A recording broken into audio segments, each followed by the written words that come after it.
I mean, he's been around forever. I remember him being at like IPL 4 when he was like 15 years old, playing top lane for Curse. And he's been in the scene sort of off and on, and now showing as one of the best homegrown North American mid lane talents. And there's just so many good players. There's just everything you can talk about. Altec has bounced around some honestly bad teams in the LCS, but he's always been a big contributor, and now he's got some real big-time players that he's playing up with. Going to be a pretty sick game, I would say. Yeah. We've already got through the picks and bans. So you can see Gangplank, Tom Kench, Graves already off the table via Immortals. Elise, Lulu, and Fiora banned out by NRG, and they've right away first picked the Corki, which can be GBM or Altec. Absolutely. That's the big thing. Corki mid lane has proven to be a pretty big force, very strong lane, and now brings you that AP damage threat from the mid lane as well as the gank priority with the package you can pick up from the base. And Immortals making a choice. I think Dignitas should have been the last draft. Grab the Lissandra up against what can easily be a double AD comp or just a siege-focused one. The Nidalee is actually already locked in by Moon. GBM now to make his own choice on mid laner. But look at this, already 2 squishy long-range backliners. How do you get onto them? Maybe Lissandra. Really quick pick for the Nidalee, honestly. And it's something that Reignover hasn't really played. So it also is a bit of a different style for Moon. You don't think of him as kind of a farm-heavy jungler. You would expect him to be more of a utility just because of Impact and GBM being such commanding solo laners. And we have some serious NA Rengar up in this game. I mean, so many things already locked in. So Korean, whether or not EU, you NA call Rengar. it NA Rengar, it is Korean EU NA Rengar. World's Rengar. World's Rengar, that's true. We'll see if it ends up being game over or if it is Reignover after all. But another Janna, of course, for Pobelter. You're seeing the rest of NRG put their lineup together. Varus getting picked up likely for the mid lane. A defensive tank, and Alistar was already grabbed for support, but they've also now grabbed Maokai for impact. So even though he can play these carries, and we saw his Fiora in his only NALCS game so far this year, he is back on Maokai to protect GBM and Altec and Moon. Those are the 3 carrying this game. Super fast champion select right here. Yeah. And honestly, some new choices seen in this draft. For the side of NRG, this is incredibly similar to Cloud9's composition yesterday that got run over by Team Impulse because they have 2 strong tanks and then 3 poking champions. So they have a tank line and then squishies. But how in the world are Maokai and Alistar going to protect you from all the different angles Zed, Rengar, and Lissandra can attack? Yeah. It'll be so difficult for NRG to set up the proper poke scenarios, and it's really on Immortals to break through to those squishies, and that could be the thing that breaks open this game.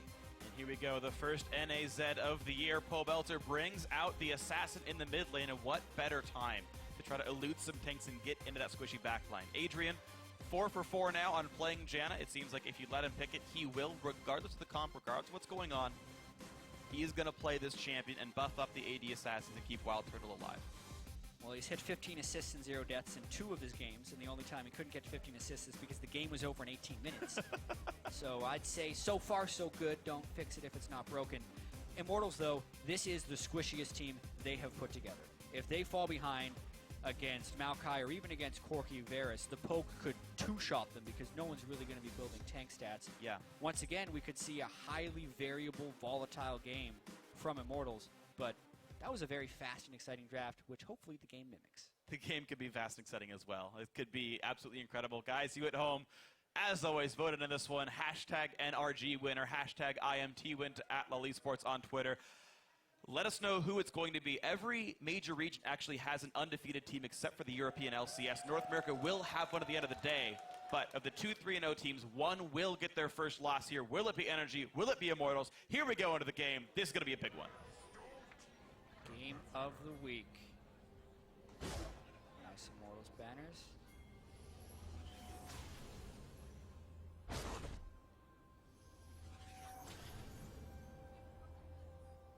You can already see them running out of the base in a pretty defensive formation. They're just trying to get the wards out. Welcome to Summoner's Rift. So no early invades to be seen so far.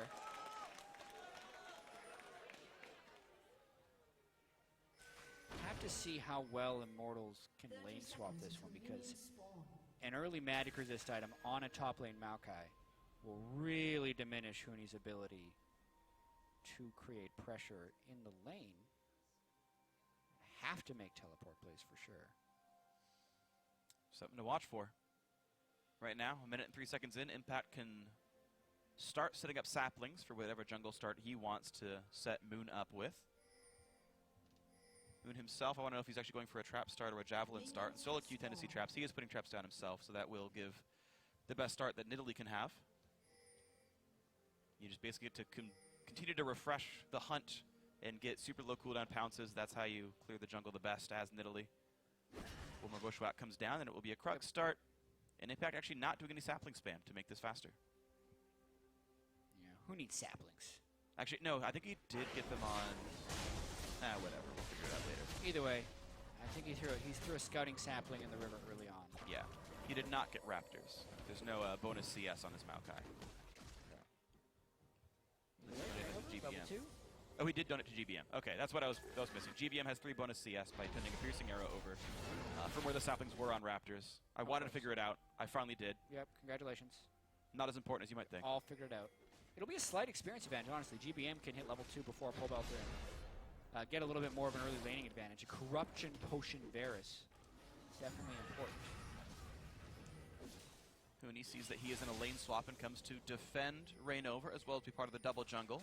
As there were some people walking in and trying to mess with that. That was Conquan's support Alistair. Yeah, I'm worried for Huni's experience in this game. It's going to be hard for him to find a lane where he can survive well.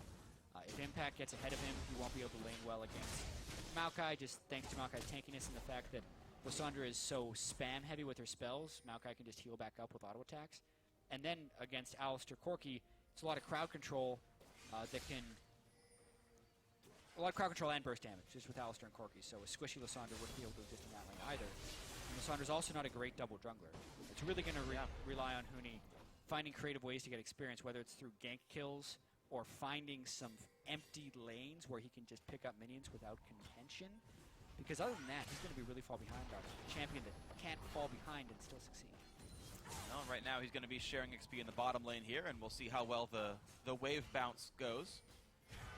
Immortals are actually letting the minions hit minions, which is actually suboptimal for dealing damage to turrets. You actually want your champions to focus it and tank them. This turret will die a little bit more slowly as a result. Shouldn't be a huge problem. Reignover does not properly guesstimate red buff damage. And it's healing. And it starts healing. It's okay, he got 5 Frosty. It was all part of the plan. That was totally intentional. Impact takes down the top lane outer turret. Wild Turtle will do the same. He gets solo gold here. And he will build a freeze that Huni could choose to use, but Huni's actually walking top lane for that one. Yeah, Altec is going to run into this wave and just try and get the minions and shove as quickly as possible. The timing on Altec's arrival in that lane is actually perfect. So, I think he missed 1 CS, which is great when you consider what normal wave bouncing can do to you. And there's also no threat on him right now. He's also breaking the freeze, so it's going to push in. Yeah, very good. Deathfire touch Varus. I guess it actually makes sense since you're not going to 3-hit very often. Just getting that little bit of extra poke off your Q. Yeah. Otherwise, pretty much what I would expect from every champion here.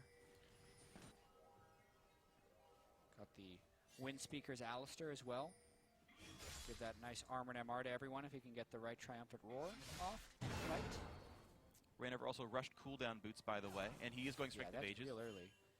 It's the same as his Olaf, actually. His Olaf went Strength of Ages as well into full tank, and even though Reignover can carry games, he tends to build his junglers very, very tanky regardless. So, par for the course for him as a player, although you would expect the typical Rengar to build full attack damage. It's not typically Rengar's, or Reignover's style. GB missing a couple of CS on a turret, not too bad. Overall scoreline, he is +4 on Pobelter, lands the Q poke, and you can see that little purple burn did a bit of damage via Corrupting Potion and Deathfire Touch. Stacking a lot of extra damage onto that single poke spell, very valuable. Moon doing a jungle invade because they long ago spotted Reignover walking through a tri-rush ward in the top lane, so he knew he was safe to go in and get some of his Tracker's Knife wards down in the jungle.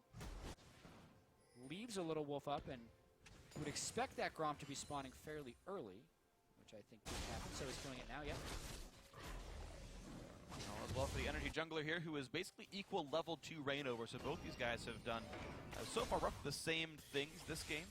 They've both counter-jungled with what they can. They've both leveled up reasonably well and gotten similar CS. Pobelter just missing one minion under the turret and is a bit far behind thanks to a melee versus range matchup. GBM has continually pushed Pobelter in. Watching Huni versus Impact in the top lane, also fairly close to equal. Should both be hitting level 5 on this wave. Huni just has, Impact will. But Impact can build a freeze, so Huni's got to make a choice to either break that, and he may with the ward coverage he's got, or roam. Yeah, he has 2 pink wards up right now, so he's feeling really safe. Almost impossible for Nidalee to find a good approach onto him at the moment. And he was able to get the pink ward coverage down because Reignover spent that visit in the top side. So really, that's the position that Immortals needs to put Huni into. We were talking about how it's going to be difficult for him to find the right situation to farm, and at least in this part of the game, he's found it. Once Impact gets a magic resist, it'll become difficult again. Well, here comes version 2, or maybe phase 3 of the lane swap here. Immortals recalling their dual lane back once more. A bit of an awkward recall for Turtle, though. Recalled at about 900 gold, could only get Cloak of Agility. He would like to get BF Sword if he could help it on Lucian, but he won't have that here. Minor freeze by the NRG bot lane. You saw them let the entire wave push back in after Wild Turtle cleared it. Freezing can always result in some very big CS discrepancies. Right now, Moon just taking jungle camp still some more, and Adrian has roamed over to the top lane. He's here to support Reignover in his gank attempt on this top lane. There is a turret for Impact to fall behind to. And Impact has not even bought yet. He's stayed up in this lane since the turret went down in the first place. Really, Adrian just up there for fun. In case there was a Nidalee there, they would have had a numbers advantage, but really, he's not going to be much of a gank assist. He's more of just there in case a fight breaks out. Yep. Spot where you want to shoot your arrow from on Varus. Hide in the fog of war so they have less time to react to your arrow. Pobelter will only then see the arrow as soon as one of his minions would technically be in vision of where the missile is firing from, so it takes a little longer. And if I have my numbers right, to do some quick math on what Piercing Arrow with Deathfire Touch would do, even though the duration is cut in half via it being an area of effect spell, Piercing Arrow, it still has a 0.3 attack damage ratio on the remaining dot. So adding 0.3 attack damage ratio to an already pretty scary Piercing Arrow is a significant damage bump. So I definitely agree with GBM's choice of getting Deathfire Touch as the mastery here. Even if you get reduced benefits, that benefit is still quite high. First big play of the game here. With the package being picked up, Altec zooms out towards the mid lane. And knowing they already chunked Pobelter a little bit, they're trying to get this push down while the wave clear of Immortals isn't there. But Immortals, this is their chance to get onto the squishy targets. And Huni goes right in, takes a bunch of damage, saves the ult for just now. And here goes the team. Altec is going to be first blood in this game. But in the back line, Pobelter dies as well, but still sniped down by Wild Turtles culling. A 2-for-1 to Immortals, and they are staying in the mid lane. That's actually an exact preview of what's to come in this game because NRG wants to set up wave clear, poke sieges, and Immortals can't let that happen because they don't have healing and they're all squishy. So the instant NRG sets up a siege, Immortals has to fight them unless they concede a turret. Because once a poke team starts poking you, there is no stopping it. So that lack of hesitation is actually required from Immortals every time NRG groups. Speaking of lack of hesitation, Impact going right in on Wild Turtle, who's forced to flash away. The follow-up would have been much too scary for him to deal with. Summoner lost the gap. Flashing through before Conquan can get the CC on Huni, and then ulting himself because he's in the middle of 4 people. So great play there, and Exhaust goes down early on Pobelter on the back side if we're looking to the left of the screen. And a nice Maokai route right after he used his ultimate, so he can't bounce back for the safety. Wild Turtle gets the snipe, however, onto Moon, which pulled them into a 2-for-1 situation. Honestly, a lot of really impressive stuff there. Huni realized that when he flash W'd, he was not in range of Conquan. Pulverize couldn't have landed, nor headbutt, he's rooted. So he got to wait, and then self-ult, make sure he didn't get pulverized. He got to delay his CC properly, didn't have to worry about getting chain stunned. Yeah. Also, Adrian flash tornadoed, so that when Reignover was done being stunned himself, could then land the root. Altec never had time to flash away, actually. He was chain rooted, I believe, until death. So a lot of very small micro plays done that actually resulted in the kills going the way they did. Immortals has that inbuilt teamfight synergy somehow, despite being the new team. Impressive stuff. Immortals only up 500 gold for their attempts, though, and Adrian, yeah, poked down by GBM. You've got to, getting a kill or two or not, Huni's now without flash, so is Adrian. And this is where we need to see the initiation come again from Immortals. There's no flash on Hunidone. He was off in the top wave, so they're burning as many cooldowns as possible to keep them from the turret. But it's all about flank wards for Energy on the side to see when Immortals collapses in, because Energy doesn't want to get flanked by the Assassins, and Immortals doesn't want to let the team group up in the mid lane to push. It is a classic matchup here of poke versus flank, and it's really all about execution. It is going to be about execution, and if Immortals can get those executions, they can stop the poke from really happening. You saw Rift Herald buff, I believe, was onto Moon, and he's the one really leading these minions in. Wild Turtle last wave burned his ultimate to knock those things down. And this wave, Energy not choosing to stay around. Reignover at level 8, full ferocity. Did go Cinderhulk, by the way, on Rengar. So he will remain the sole tank on the team. So he will also be able to go in early and hopefully get a root down. It'll be a lot of untargetable or tanky, distracting people that go in while they're trying to do those assassinations. Rengar can be really slippery, Zed can be very slippery, and once he gets his Rod of Ages, probably Zonius is his next item, he will also be very difficult to kill, despite them all bringing some pretty high damage. Despite the low kill count here at 12 minutes. It's a very tense game. And it will be explosive at some point, just because of the matchup in the team composition. Yeah, and the funny thing is, like, the lower kill the game is, generally it speaks to the better energies playing the game. Because the things that they kill are going to be minion waves and turrets, not so much champions, unless Immortals missteps heavily. Yeah. And if Energy can get enough poke down before Immortals tries a team fight, that's how they get their team fight wins. Here comes another siege mid lane, and another fight mid. Root onto Moon, down a half HP on the Nidalee. He's got full ferocity again, dodges away from the skill shot, but can't get away from Wild Turtle. And now Conquad rooted up in the back lines. In goes Reignover, really wants this. Only level 5 on Alistar. Means this will be a kill for Pobelter despite the exhaust. Trying to get away from the turret, though, down to 600 health, but it's still a 2 for 0. Impact in the back lines. Can he really win a fight 3 versus 5? He's going to try. Goes in, gets Hootie. Altec picks that one up. Now Reignover has to be careful. Gets a shield, stays alive. Again, 2 for 1 Immortals. Wow, and Adrian's ultimate on Janna could not save Huni there. I think Impact may have been untargetable during the ultimate from Adrian. Some really tight stuff here. Neither of these teams showing hesitation and making these plays with a lot of confidence, and the siege will continue now. Even though they suffered some casualties, Immortals got low, and Impact made a counterplay. So at the end of the day, 1 turret down. +1 kill, still +1 turret for Energy, and they're going to keep moving forward. Look at this, really undaunted. Mid lane tier 2, chunk below. Wild Turtle half HP, and Adrian is out of mana. Half health on this turret now, and Energy will finally say, okay, you got a bit of time. But this comes back here. Well, here's the thing. This is a great time for Energy to siege because Immortals just burned so many key cooldowns in that last engage. As the game progresses, they're going to have smaller and smaller windows because ultimate cooldowns will go down. Here, though, Reignover got the nice route onto Moon. That's one of the big reasons I think he picked the Rengar, because he can lock down the Nidalee very easily when he jumps in or in split push situations. He tanked the turret for a little bit. Pobelter then trades to tank the turret for a little bit. And I really want to see this Maokai going in because Adrian attempts to peel him, but isn't capable. No, he just locks him down right away. Then the ult comes out, but the heal is not enough to keep him alive. Ultec already there to put the damage down, and of course, Corki with Trinity Force, plenty bursty. Down he goes. So, gold almost equal, 400 difference here. Impact going to get a big wave in the top lane, though, and actually has gone, I haven't seen this item in a long time, but Righteous Glory on Maokai. Flash from the past in a little bit. I'm not really sure the path Impact would want to go in this for optimal play because they're a poke team and he's kind of counter siege. But in this case, if they do get poked down, Impact wants to be able to go in and finish, which is what the Righteous Glory would be for, a chase in after a fight. Yeah. I think it also does allow them to present more threat. This team is somewhat low engage, and if he can Righteous Glory into a targeted route, all the poke lands, that person dies. Because they're whoever Maokai roots is probably dead. There's a little bit of an offensive edge, I think, is my guess in what this is for. I think you're right, and it's also one of the tankiest things you can build on Maokai early. Rod of Ages, while providing more damage, is just not as tanky as the Righteous Glory, even though Righteous Glory has undergone some pretty big nerfs. Quite a few number of them. Well, Pobelter is on the split push train, but he's up against Impact, so good luck killing him. He's got a bunch of health as well as this Ninja Tabi here. Rod of Ages now stacking up for Huni.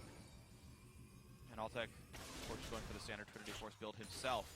fan vote is heavily in the way of Immortals, and you know, based on the games you saw from them, you would expect so, but we really have only seen one game up till now of the full NRG lineup. And it was Impact nearly solo carrying against Renegades. Now Immortals looking for the next objective here. They have gotten the first Dragon, and got that about 5 minutes ago. And now they're looking for the Rift Herald. Not a problem for them. Easy take. Wild Turtle getting the damage and move speed here. He's already 3-1. Will be getting the Jonas shield in team fights, so Wild Turtle looking to do a bunch of damage. Nice happen by Impact. He's going to TP to get away. Rainover will not get the root in time. Impact with that one sapling gets himself to not die, but it will mean an outer turret going down. However, the rest of NRG is ready to push. Altec's alone in the bottom lane. Well, it also means Impact can't teleport flank if NRG's winning a team fight. Because that's typically when he'd want to teleport in to pick off stragglers. It is still a turret trade, though.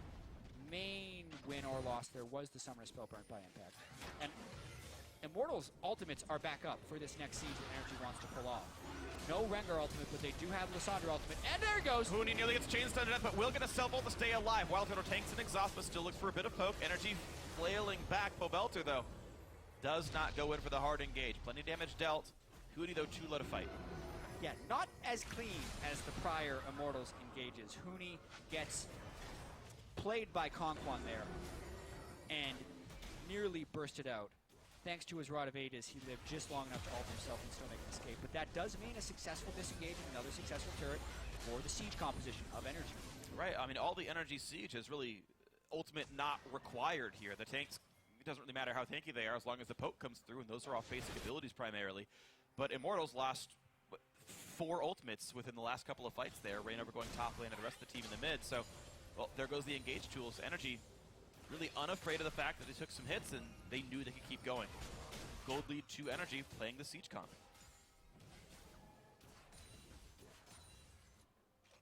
Trying to think of the big items that will come in and turn this one. When GBM and Altec can get QSSs, it's actually pretty huge as far as Immortals' ability to force team fights.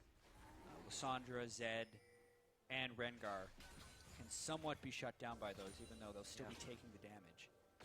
But at the same time, NRG does need to make sure they're getting their damage first. Otherwise, you can QSS it, but if you're never killing back, you're still going to die. Yeah. At the same time, there's, what, 3 big damage dealers of Immortals that will continue to scale up in terms of damage. And the faster you one-shot an enemy marksman, the better your fight goes. So Huni will continue to get damage. His Rod of Ages will continue to stack. It's at 5 right now. Ruin King nearly done for Pobelter. That'll increase his damage. Yeah, I'm curious to see how these teams will grow. Frost Queen's Claim also nearly done for Adrian. That'll be another engage tool that's lower cooldown on average than the engage tools of Immortals normally have. Posturing up now for the Dragon, though. 19 minutes in. And NRG will get 6% bonus attack damage and ability power if they get this one. Yeah. Immortals just bought, so they won't be here to defend. And NRG is actually winning the map control from 4 turrets to 2, which is one of the big reasons they can actually take this Dragon, because Immortals needs to respect that in a lot of ways. And it's harder for Immortals to get into flank position the more turrets they lose, because it's more unsafe for them to get deep wards in which they need to flank, and it's also easier for NRG to place the defensive wards they need to prevent the flank. Sightstone on the Conquan, pink wards in everyone's inventory, and a Tracker's Knife on Moon mean they can set up a lot of good flanks. Since they're primarily just pushing the mid lane, they're warding both sides quite well. Good job by them. Yeah, the Sightstone and the Smite Stone working together. Small little play by Wild Turtle there. Delayed the kill on the red buff till Adrian could level up by standing nearby. Level 8 now on this Janna. Nice little thing there. Frost Queen still not yet done, though. Has 300 gold to go until that combine is eligible for him. 2 items for Wild Turtle. He just picked up the rapid fire cannon. He'll have more ability to hit some people in these fights now. That first double attack will have 150 bonus range. Pobelter does not stay in the top lane fight, and still has room to go before that Blade of the Ruin King is done. Only got the recurve bow here. Couple hundred more gold for him as well. Moon is actually starting to take away the Immortals jungle camps, and you're going to see the gold lead continue to grow. There it is. And there's the root right away into Altec, and in comes Pobelter as well. And there's the flash away. Altec will stay alive, and the poke now comes in, but Impact is left alone. That should be a kill picked up. Plenty of poke from Altec, though the backline is low from Immortals, but Moon gets caught out by Rainover and Huni, and a double kill yet again for Wild Turtle. No hesitation and everyone willing to pile on. It's what you have to do in this situation. Impact tried to flash to peel Altec, and they put everything into saving Altec. That Impact ended up falling as well, and then since Hootie collapsed to the fight a little bit later, he was then able to add the lockdown onto Moon, who's not going to be able to build a QSS anytime soon. And when we see this one more time, he actually flashed to get the even faster surprise on Altec, but with both summon spells, he's still able to get out clean. And then Impact was so far ahead, and since he'd already flashed to help peel, he had no flash for the secondary escape. At this point, Moon was too far forward because they should have left Impact to die, and he should have been back with the rest of the team, but he was still caught in team fight mode. Yeah. When really, when you're playing a poke comp and you get jumped on, it is full disengage mode. There is no team fighting involved if you haven't landed your pre-fight poke, and that's why Immortals comes out with 2 kills. Unfortunate choice by Moon to give up that second kill, as you mentioned, was too far forward. Thought he could keep dealing damage while Impact was tanking, but it was not to be. Problem is, with how well these waves have been pushed, Immortals really got nothing picked up off of that. I don't believe they took down any turrets they wouldn't have gotten already. Dragon, of course, already off the map. Rift Herald already off the map as well, so it just meant 2 kills and a recall. And it means that NRG are, in fact, still ahead in this game. And one of the scariest things for NRG is the fact that Wild Turtle has 5 of the 6 kills for Immortals. And he's going to already be buffed up by the Janna. Whenever one person can get so many more kills, the gold actually, in my opinion, becomes a little bit more valuable if the other team doesn't have an assassination threat. Yeah. So NRG doesn't have an assassination threat for Wild Turtle. And 80 carry damage items aren't additive in how they increase damage, it's multiplicative in how you increase damage. So 3,000 gold on Wild Turtle gives more overall damage than 1,000 gold on 3 different people. Yep. Because of the multiplying nature of stats. When Wild Turtle hits 5 or 6 items, he is going to be able to kill absolutely everyone, and he's accelerated towards that path. That's the scary thing for NRG. They've got to be real careful about who takes the damage and how long they are in combat for. Wild Turtle right now on wave crew duty. This turret not taking much damage. Look at that. He was not willing to fight back against Wild We're going to see a fight. Lysandra and Zed are on the backside as Rainover pops his ultimate. NRG knows it's coming. It's all about stopping. Here comes the engaged Moon, dangerously low. Hootie keeps himself alive, but to the back line they go. They've already picked up 1. They're going to pick up 2. It's a double for Pobelter. He's now on to GBM. He wants more. He's thirsty for blood. Wild Turtle finds the 3rd. This is a whitewash in favor of Immortals. Impact the 4th kill. It's 2 double kills for the Immortals carries. And that might be the fight that breaks the camel's back there for NRG, because this was by far the best fight for Immortals. They got great flank positioning. Even though NRG tried to ward their sides, there was just such a big path that Immortals could follow through the backside. Both assassins got primary position. It absolutely collapsed the peel of NRG, and they just did not have nearly enough tools to disengage here. Hootie, as the pink ward has seen, NRG knows they have to run away, so what do? Do you group up against the assassins? Well, no, it's Lysandra. He'll hit everyone. At this point, Hootie does hit everyone. Rainover jumps to the backside. They've tried to burn peel on that, which means Pobelter has free reign. Really, once the flank had happened, NRG was done for, and we see it here in this fight. So great by Hootie as well. Oh man, another one goes down. Goodbye to Confon. The ulti was still down from the last fight, and this means finally Immortals can knock down their 3rd turret kill of the game. They got the Baron, they came back, they found more things to do. Yeah. And they are finally up 5,000 gold as a result of 1 team fight. NRG just does not have enough peel to stop all the flank assassinations from Immortals. And the only way in which they would be able to win this game is if Immortals wasn't 100% decisive. Immortals has been, though. They're flanking immediately. This is a perfect example of how you play against a poke-comp. With no hesitation, the right flanks pretty much every single time. And it's very impressive to watch. This is why Immortals is 3-0, and this is why many people are calling them the best team in North America. They might soon be 4-0. Their game's going well for them right now. 4 turrets to 4 now. They've tied up that scoreline. Dragons up in 5 seconds. That should be an easy win to pick up as well. But as the Baron slowly times out, and it's in fact going to be gone in a minute and a half. They've got some time still with it. But when it does go back, they're going to have a difficult time once again pushing, because there are some good wave clear tools from NRG. And their engage is strong, but they still only have 1 pseudo tank and Rainover. NRG may have some time to lick their wounds and find another attempt. We'll see if that happens in the near future. Yeah, and the question will be just how quickly can they burst people down now that the QSSs are completed.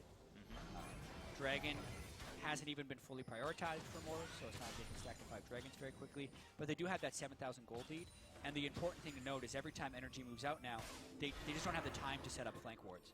And not that the flank wards have saved them up until this point. Sure. It's even less likely to be able to set up a successful siege now that they've fallen behind.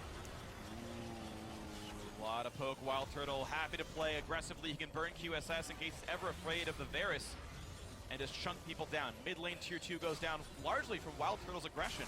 He zones 2 out by himself. Now Huni in on an impact. This is the one tank on Energy and nearly gets soloed by the Immortals top laner. But it does burn 2 ultimates, which will probably buy Energy some time. Huni and Reign over. Jeez.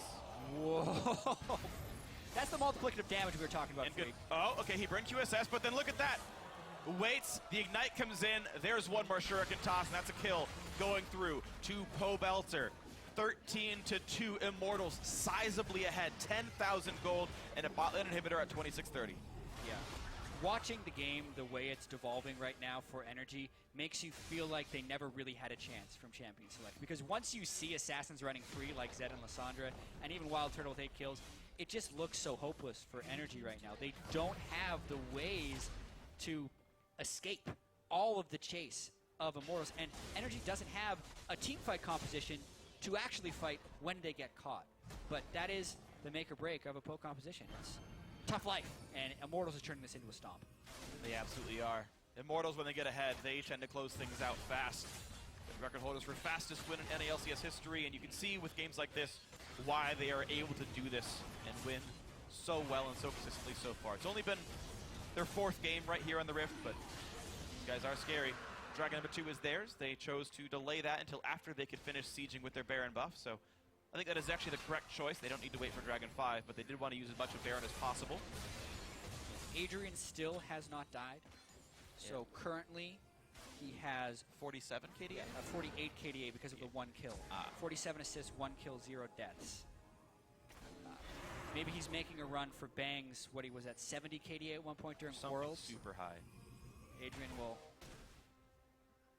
I want to see 100. I've been waiting so long to see 100. A triple-digit KDA. Back in the Challenger Series, Highly unlikely. 2014, there was a bot lane that had they got up to 96 KDA. Whoa. And they both got killed at the start of the next game they played. And I was so heartbroken. And then we had Bang, and I was like, okay, he's going to do it. And then that happened. And he died a few times. All right, Adrian. The thing is, you don't want the KDA to become a problem that impacts your play, because oftentimes it is the right call to die. Huni, though, is really far out of position. That will be him trying to run, but hello, special delivery by Alltech. Yeah, that'll be Impact getting the kill, so 1 for him.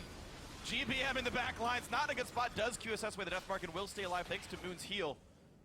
And Immortals managed to bleed away a kill and not get much for it right now. Yep, that is a Huni mistake right there. They do lose 1 Nexus turret, and this buys some time for Immortals to push up, but they do have to be cautious. No death mark, no Lissandra ultimate, and no Lissandra.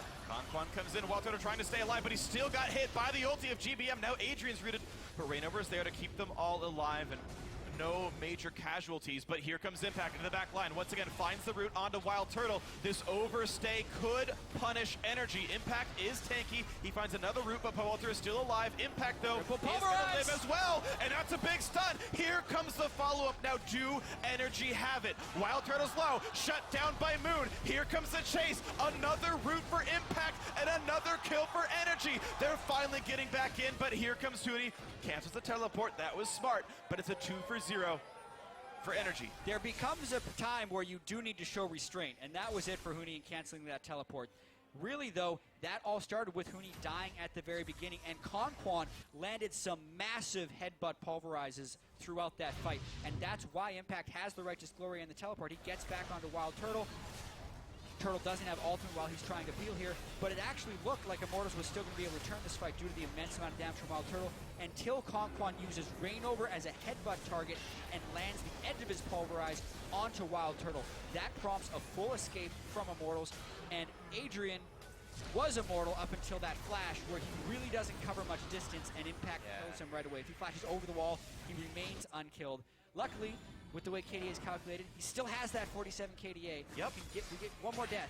Still a chance. We're no longer dividing by 0, so at least it's a defined KDA of 38, but 48, whatever. I can't do math anymore. It's fine. We're going to move on. I've lost my entire skills as a caster. The more important question, though, is whether Energy can get that type of pre-fight poke before a fight happens. That time it was a 4v5. We see they can win the 4v5s, but you're not going to get those very frequently. There are some inherent difficulties with assassin-based teams actually cracking open the base. Yeah. And with one inhibitor already down and an Nexus turret, that's probably already solved for Immortals. But that failure there is a display of the difficulties that can arise when you're trying to end the game with a team like Immortals. 3 QSSs on the Energy lineup. Moon, GBM, and Altec, all the non-tanks have built to not get one shot by Pobelter, or to get away from Huni's engage if he ever points the ulti on him.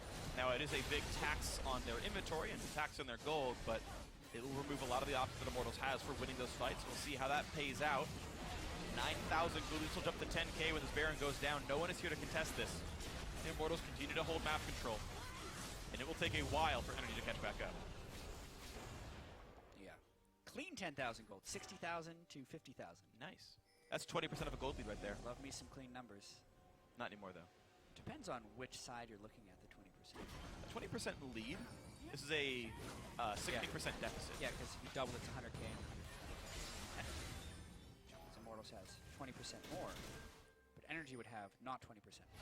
16%, 60.6% less. You know, they told us we couldn't do math on stream. Yeah. We showed them. Yeah, look how exciting this is, guys. Don't you want more of this? Oh. All right, math. Question, math versus puns, which is more interesting? Math. Math, almost Absolutely. definitely. Math puns. We made people cheer for math, guys. How good is League of Legends? 13-5, Immortals pushing back into the bottom lane. See, these guys know how to push for a dead inhibitor turret and knock the inhib down themselves.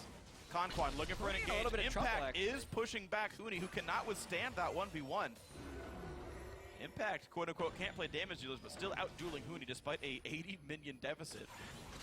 Yeah, I mean, it goes to show you how beastly Maokai can get later in the game against primarily magic damage dealer, even with a Frozen Heart and Ninja Top. It's not like he was even built to deal with him. Spear Visage, good enough. Yeah, that's enough. That's all Maokai needs. Just Maokai thinks. And now with the inhibitor respawn, it's slowly getting ticked away. Huni is waiting for Energy to push out a bit because that's when he wants to get a home guard TP in. Yeah. He's putting in the TP really far away, but I think he's still going to try for something. He's just staying still. Now he's going to look for the play. Going to jump over the wall. All right. Not jump over the wall. He was far ahead from his team. That was actually very poorly timed claw. Yeah. Wait for the minions.